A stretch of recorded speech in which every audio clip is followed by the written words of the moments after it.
Welcome inside another action-packed episode of The Agenda, and Sarah, it's a special edition. I mean, this could really be called our holiday episode, right? That's right, Ben. We have a lot of exciting events on tap for the holiday season, and we've got all the details. Well, then let's not keep the good people waiting. Let's take a look ahead.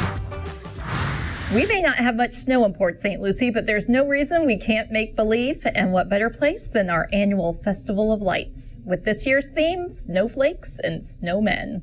This is the city's largest holiday celebration, so you definitely want to save this date, Saturday, December 1st. Enjoy live music by the Atlantic City Boys, grab a bite to eat, and do some holiday shopping among the arts and crafts vendors. Don't miss the holiday parade and cap off the night with the lighting of the holiday tree. Best of all, admission and parking is free. Speaking of lights, do you like to deck your house out with holiday lights? Or maybe your neighbor does. Then you need to put your house on the PSL and Lights map. The city is bringing back this popular campaign for the third year in a row.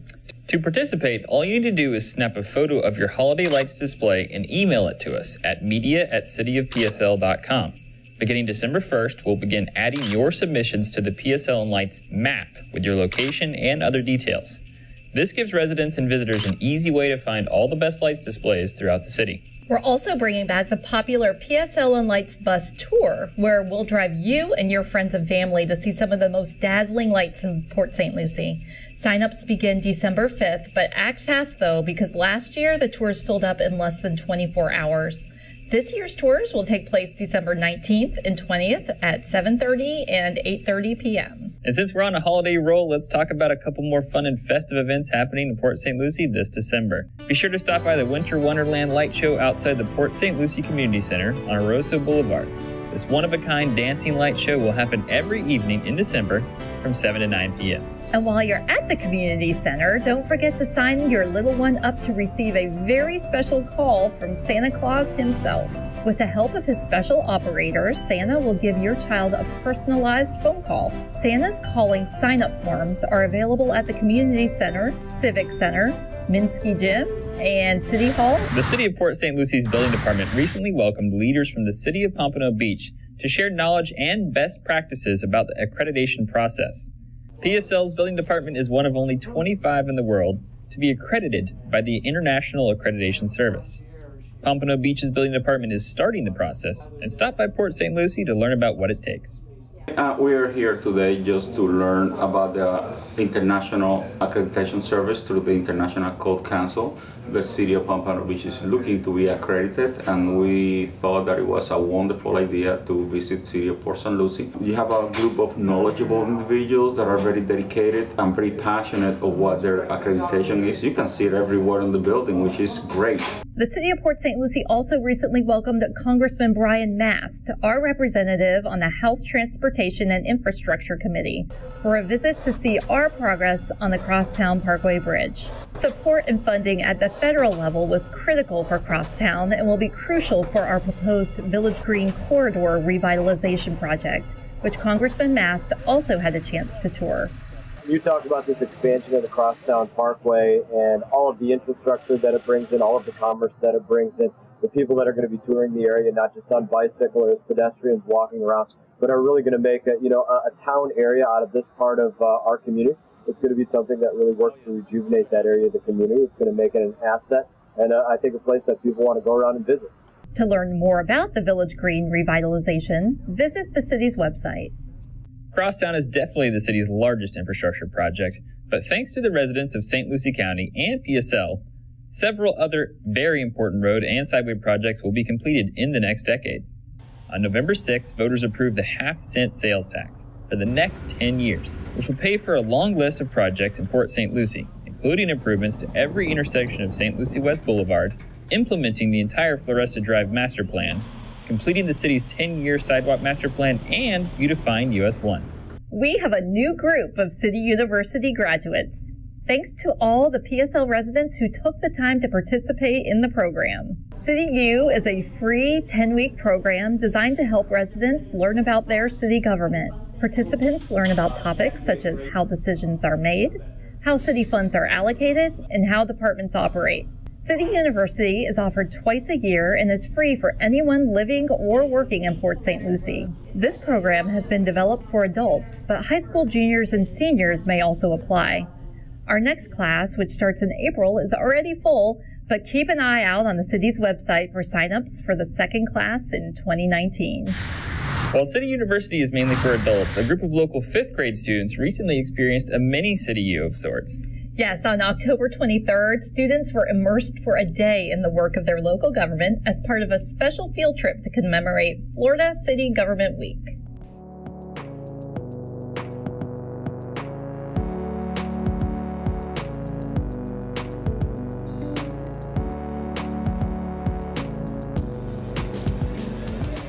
A group of local 5th graders got to see firsthand what goes into running a city during their special field trip to Port St. Lucie City Hall for Florida City Government Week. I hope that you'll enjoy it.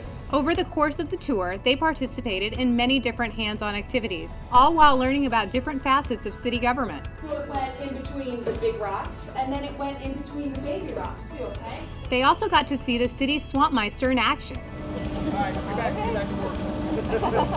As well as multiple demonstrations from the police department, Squad A's work, including the SWAT team, crime scene investigators, what we would do is we would get plaster or a mix of dental stone.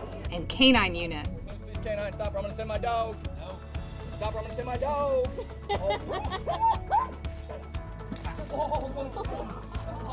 For some kids, the answer to their favorite part of the day was easy. I really liked the dogs.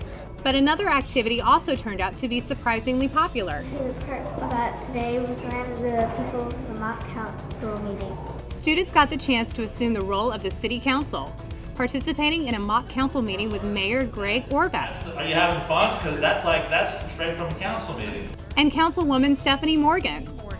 And I live in Port St. Lucie, and I'm going to be across the street where this park is going to be built. The pair took turns running the group through different real-life scenarios, with students taking public comment. As a homeowner, I am concerned about the lights being on and disrupting sleep. Debating. Maybe after more people go to the park and it becomes more popular, then maybe we could put a sidewalk. And voting on solutions. And while many of the students already have their minds set on a career, I want to be a TV/movie producer. A judge for cheerleading. I want to be a dancer or singer. I'm thinking like a photographer or going into the dentistry. A day at City Hall may have some taking another look at politics. I might run for president or vice president. President. I'm going to be the president, and when I do, I'm going to make a statue, and the pose I'm going to do is this. The city plans to continue working with St. Lucie Public Schools, homeschool co-ops, charter, and private schools in the city to make this an annual event during City Government Week. Happy anniversary to PSL High. The city's first high school recently celebrated its 30th anniversary with a special ceremony and parade. Communications worked with Port St. Lucie High School, Councilwoman Jolene Caraballo, an alumni of PSL High, and Mayor Gregory Orbeck to tape a special edition of PSL Living at the school. The event featured some PSL High staff who have been with the school since the beginning. One of the things that I could say that I had the privilege of is to start a lot of the traditions. Tonight you're going to be doing a bonfire, Jaguar Challenge. Those were some of the traditions that were started that was here. And I think that what I enjoyed the most was being out there every day with the students. To watch the episode in its entirety, please visit the city's YouTube page or catch it on PSL TV 20. A group of nationally renowned land use and urban planning experts representing the Urban Land Institute recently spent a week in Port St. Lucie studying Southern Grove and tradition. At the end of the week, members of the group presented their recommendations on the creation of a clear vision, goals, and long-term strategy for the successful development of the area. Bring in the talent, explore the facts, listen to your community, and deliver what could be one of the greatest assets in the state of Florida. Their final report and recommendation to the City Council will be available in about 2 months, but citizens can get an overview by watching their entire presentation at cityofpsl.com/Southern Grove. On a lighter note, more than 35,000 people spent a wonderful, cool fall weekend outside the PSL Civic Center for this year's Fall Fun Fest. This is PSL's premier fall event, and festival goers enjoyed live music, delicious food, and exciting rides. Thank you to the Port St. Lucie Downtown Lions Club for helping the city's Parks and Recreation Department produce a fantastic event every year. We experienced another fun-filled fall evening at the Bonfire Hayride at McCarty Ranch Preserve. If you missed this one, don't worry. There'll be another one in February. You can also enjoy McCarty Ranch year-round and even all night. It's camping season in Florida, so why not try out one of the 13 primitive camping sites at the preserve and 6 primitive RV campsites. If golfing is more your style than camping, then make sure to save the date for next year's Saints Fall Classic. Over 60 golfers competed in the annual tournament at the Saints Golf Course during the first weekend of November. So this weekend we're having our new Saints Fall Classic. We have revised it from the last couple of years. It's been a stroke play event. We have now added gross and net this year. It was nice that they actually broke it up into more divisions to get more players. And that's the beauty about the handicap system, and the way they put this tournament on is it's like I said before, you can be a scratch golfer shooting in the 70s, or you can be a 100 shooter at 70, 80 years old, and you're still right in it. We always enjoy coming out to the Saints. It's actually in excellent shape right now. The greens are better than I've ever seen them. When I first moved to Port St. Lucie about 8.5 years ago, this is where I started playing. And it's a great golf course. It's a great golf course. They made some improvements here, but the greens have always been good. It's affordable, it's easily accessible. We enjoy it because it's always in good shape. And it's always nice to play in some type of competitive round. We get to play on the weekends with groups and stuff such as that, but the competitive rounds keep you sharp and make sure that you abide by all the rules.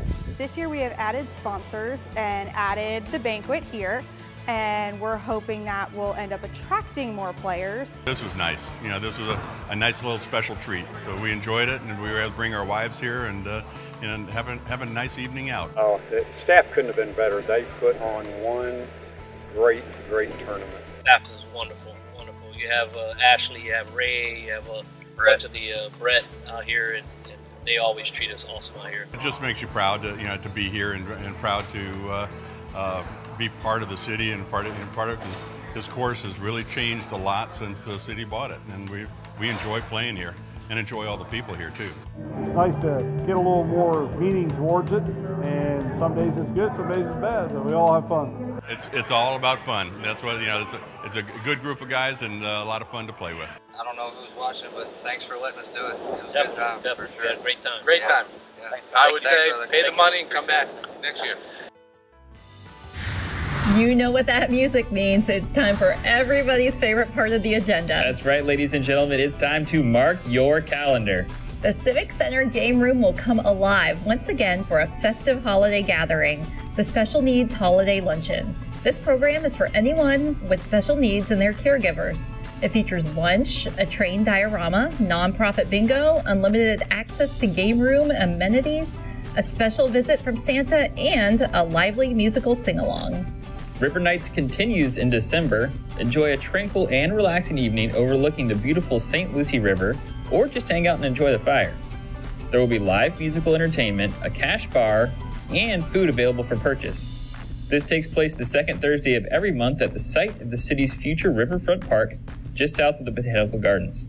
The Port St. Lucie Civic Center's popular new free Friday concert series continues over the holiday season with performances in November and December. Stop by for a fun, free night out and enjoy the music and company of your Port St. Lucie neighbors at the Village Square stage. There will be great food available for purchase and a fully stocked cash bar. This month's edition of the Employee Spotlight features two men who went far beyond the scope of their job to make their city proud. PSL Parks and Recreation staffers David Schoen and Michael Volante are on the road often for their jobs, helping out at various city events. But the afternoon of October 16th was different. As they approached the corner of Port St. Lucie and Cameo Boulevards, they witnessed a scary scene. The vehicle had crashed into a guardrail and flipped onto its side. David and Mike, along with two other Good Samaritans, pried the vehicle doors open and helped rescue 3 terrified teens. Please join us in thanking these hardworking Parks and Recreation staffers for exemplifying the City of PSL's organizational values of teamwork, ethics, and stewardship. Well, that's it for this edition of The Agenda, but be sure to follow the city's Facebook, Twitter, and Instagram for all the updates on what's happening in PSL. And don't forget to subscribe to our YouTube channel for all of our latest video content, including every episode of The Agenda. And as always, if you're looking for more information on what was covered in this episode, please visit the city's website at cityofpsl.com. I'm Sarah Prohaska. And I'm Benjamin Elliott. Happy holidays.